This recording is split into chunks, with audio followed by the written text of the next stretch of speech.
agar bolaligida ota-onasi tomonidan pul va baraka haqida salbiy fikrlar eshitgan bo'lsa, pul topish qiyin, qancha ishlasak ham holatimiz o'zgarmaydi degan ishonchlar qurshovida paydo bo'lgan bo'lsa.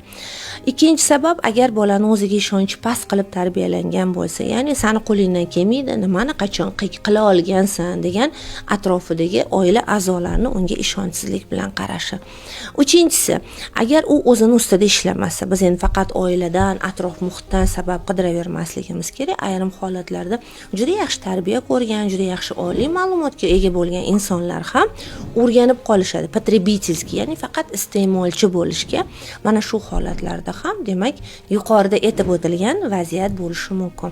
Shuning uchun hamma narsa har doim kam ko'rinishi boshladimi, odam o'ziga savol berish kerak. Mana atrofimda nimalar bor? Men nimalarni ko'rishdan to'xtadim? Men nimalarni his qilishdan to'xtadim? Va o'ziga ozgina pauza olib, hozir borlariga hali ular ketib qolmasdan, hali vaqt bor, hali imkon bor, umid bor.